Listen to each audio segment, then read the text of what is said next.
All right. Today's video is going to be raw and unedited because my video editor is actually at a birthday party. So this one this week is for educators. Students are welcome to look at this too. You may learn something that your teacher is not telling you, but this is particularly for early career and mid-career educators. What are we talking about today?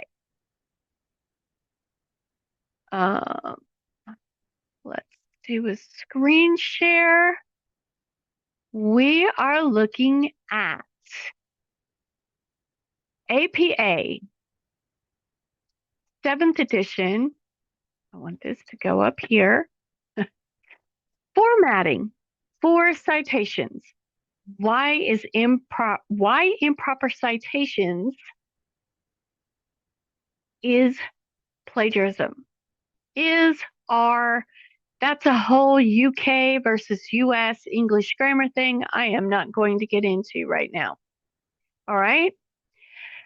Citing properly proves you have given credit to your source.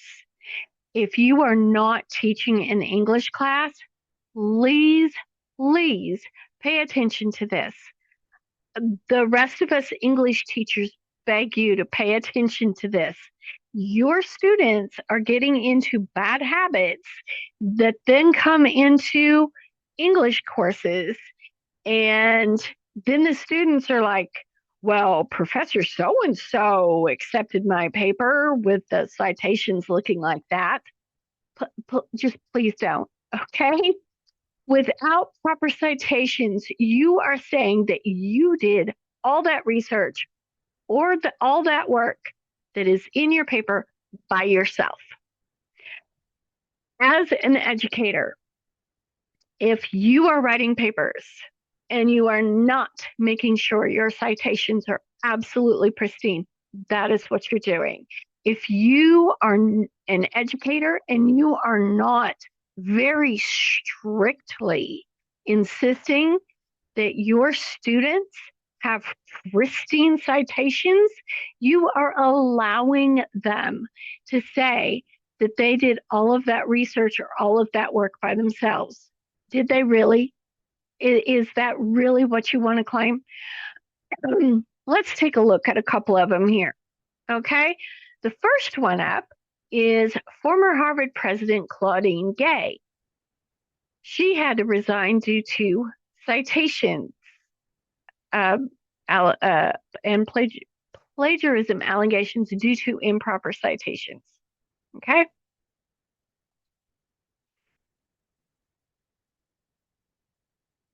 We'll come back to that other one in a second and I'll explain why. All right. Um, did a conservative attack actually help to fan the outrage? I'm not so sure. The point being here is, had her citations been pristine, nobody, whether they were conservative or not, would have been able to level plagiarism charges at her. All right. And you can, I have an extra file actually with all of these links in it. All right. We'll get to that in a minute. All right. Because she did not cite correctly, she put her career under intense scrutiny. She is no longer president of the college. She is still teaching, but she is not the president. So she worked very, very hard to get to that position in her career. And it is gone because of plagiarism. She is not going to be able to get hired at another college as president because of this issue, right? Okay. Then Wichita State University president Richard Muma was accused of plagiarism. He failed to cite at least 20 sources he used in his dissertation. So let's take a look at that one. All right. This article says he copied more than 50 passages from sources without full attribution. So he failed to give proper credit to 20 authors, copying their writing into his doctoral dissertation. He didn't even paraphrase. You have to cite if you are paraphrasing. If you are copying it whole cloth, it has to go in quotation marks. Both instances have to be cited. Just no excuses. Okay, let's go back to this. Okay, so you may be saying, well, that's only two people. Nope. University of Maryland College Park president Daryl Pines accused of plagiarizing two different papers. Now, this is the one that I have here because I don't want to have to log in. I actually do have an account here. This is Inside Higher Ed. All right. Both he and a co-author have been accused of plagiarism in papers that they published, one in 2002, one in 2006. This accusation, though, if we look at the date, is just a couple of months ago. It's like, did they think that that wouldn't be found out? I mean, in 2002, being able to double check this stuff on the internet was really not a thing, right? So this one, proving that plagiarism accusations are no new thing, University of South Carolina President Lieutenant General Robert Caslin, U.S. Army retired, resigns after accusations of plagiarism in 2021.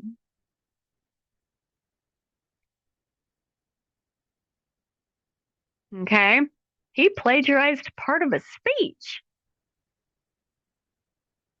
So you would think at this level, your citations would be pristine.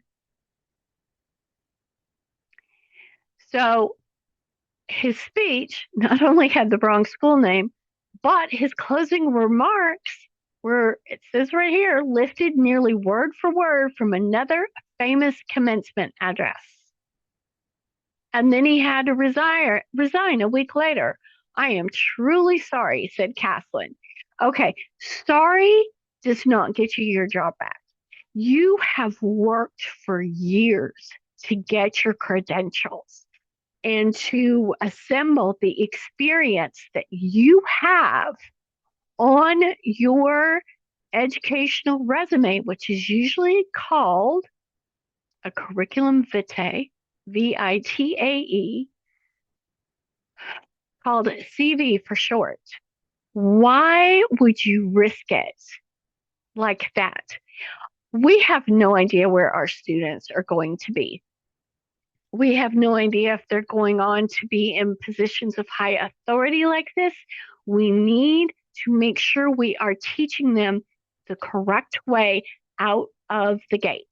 The solution is simple: cite your sources.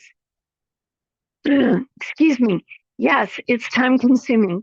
Yes, it can take up to an hour to write your proper citations for just a 3 to 5 page essay.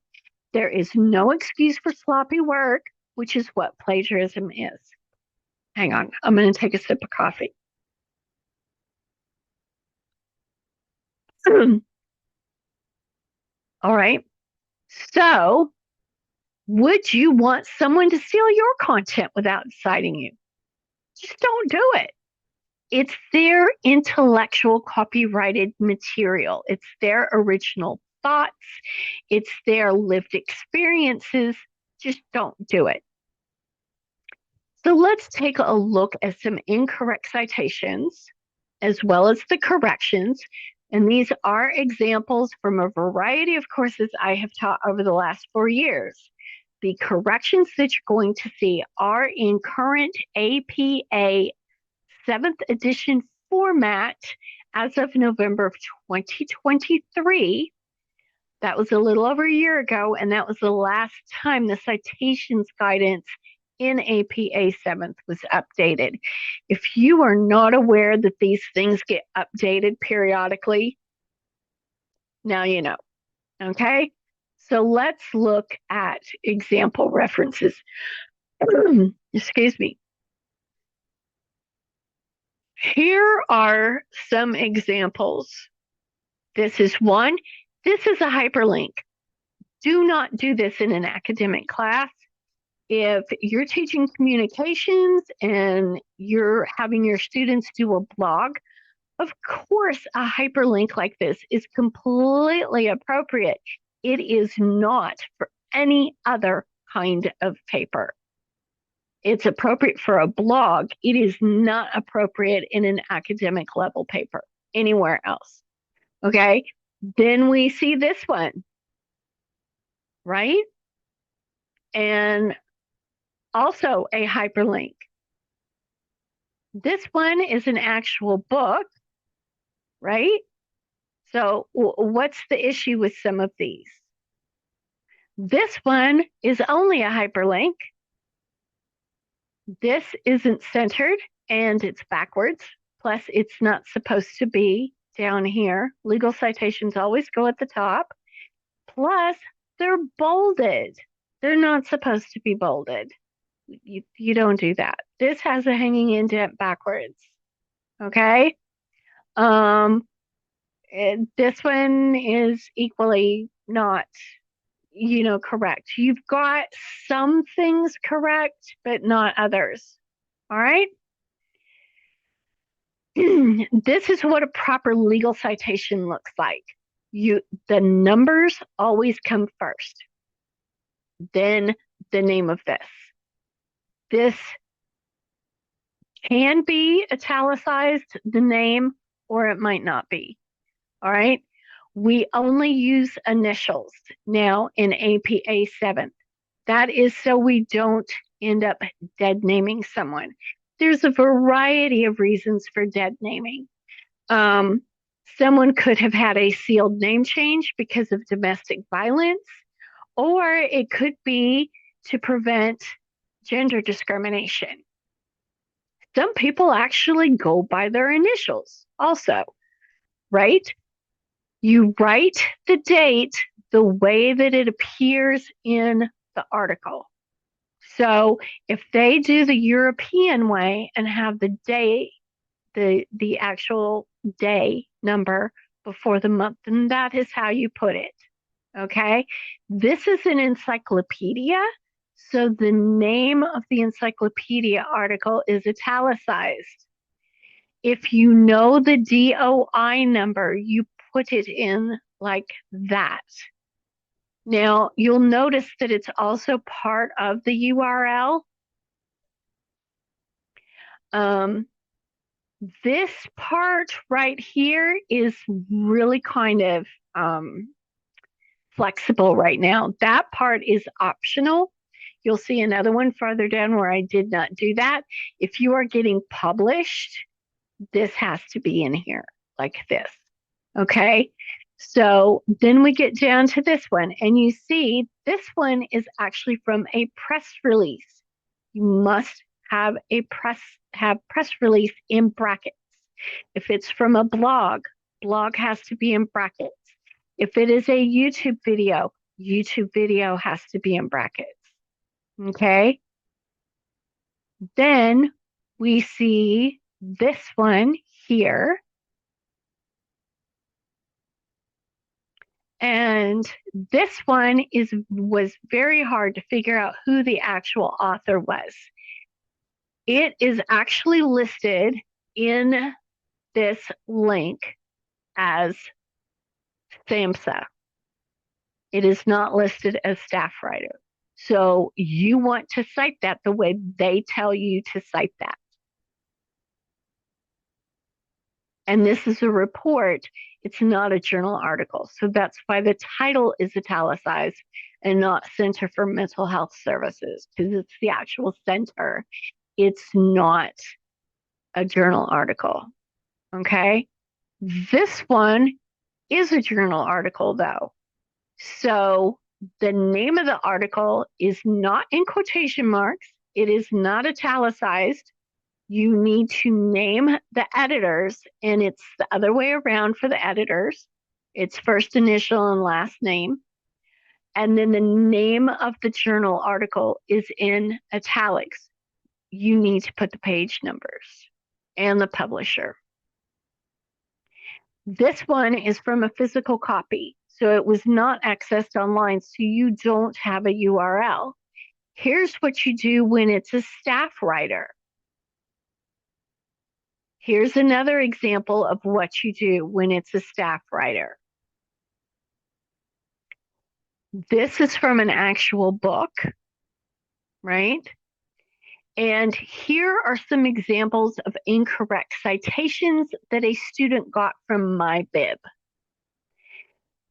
This is incorrect because you don't put this part in here. You don't put available at SSRN. That does not go there. And they do not have a date for the date accessed. My bib is not going to put in the date accessed. And you have to have that now. Okay. Then this one, okay. The page numbers do not have two lowercase pp with a dot. It does not have the date accessed. And unless you are publishing a research paper, you do not put every author's last name. It is the first author's last name with et al, ETAL. I did not take that out in this one. I only corrected the last two of these. You can see this one is missing PP for page. And this is actually not the full DOI. When I clicked on this, it went nowhere. I had to go hunt for this article myself. And you can see that this student got Helen v. Brackeen backwards and also in the wrong order. So these last two, how do they look when they are corrected? You can see the numbers come first, and in this case, she chose to italicize that. For this article, you can see it was in the Journal of Health Affairs. I added the PP and I added her date retrieved. So that's what those look like.